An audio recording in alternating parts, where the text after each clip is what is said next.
2013 Elantra. It's 2024. Lived outside most of its life. I think we got some antenna problems. So whenever I try to tune in the radio station, I get this one because it's about 20 miles away. But other than that, Jesus appeals to the yeah, who wants that? Thrift store, food pantry. You're going to get at either end of the spectrum usually, and that's about it. And I should be getting, 7 or 8 or 9 or 10 radio stations, and I'm not getting but 2 that I do not want to hear. So the problem is not going to be in the head unit here. It's going to be the antenna. First thing you're going to have to do is yank on this seal. And you're just wanting to get it back enough to get this thing exposed. Then you can start working this out. And it's got a couple of what you're expecting. The poppers in here. Okay, and then there's one like right back here. So I took this long pry tool. Probably can't do it in here and hold the phone, but you got to get back in here and give a heave ho. Yeah, I'll have to put this down. But you're gonna have to work around in there, get a long screwdriver or one of these panel tools and pry this out. Okay, and there she comes. And that is that other popper. It goes right back here. So yeah, make sure you're not prying on your wires and stuff for your defroster when you're doing that. I guess I should have mentioned that. Okay, so get down to the meat and potatoes here after you get that cover off. This is what's going to be your problem for AM/FM reception. This is your, I don't know, the amplifier or the power amplifier, whatever. And you can see here it's connected to the antenna that goes into the lines on this back glass.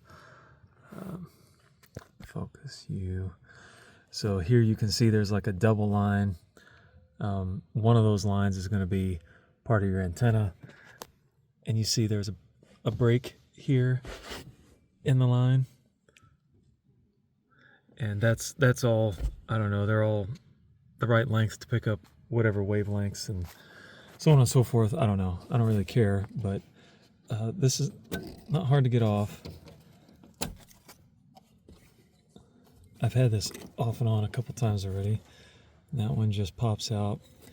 You got a 10 mil head bolt here. And then the hardest part is just getting the actual antenna cable off of this. I'll see if I can hold this here so you can see. I just take a screwdriver.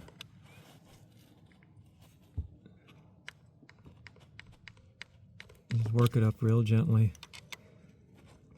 Give it a twist. And then that thing will, there you go. Eventually it will just pop off. And that's that. So the installation is obviously the reverse. And let's get this part number. 96270 3X00. So get a new one of these, pop it in, and then we'll check our reception.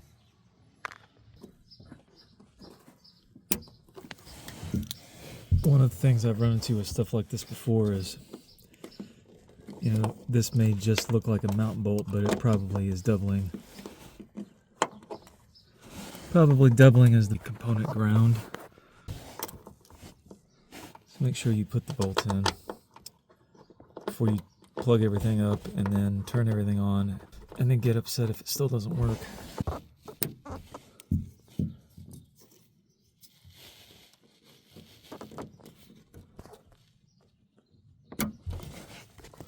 Okay, got them two.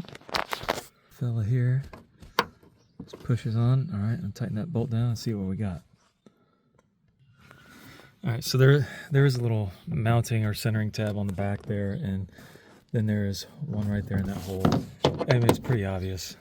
If you're doing this kind of work, you're going to see that anyway, but there it is. Let's go see what we got on the radio. Okay, here we go. Back to that. We had that before.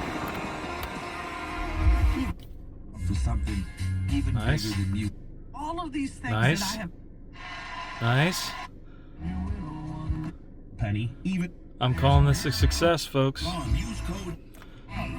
Because before, as you saw, we would spin the dial, and it was extremely annoying. And this is a good station, and I could hardly pick that up. Couldn't pick that up.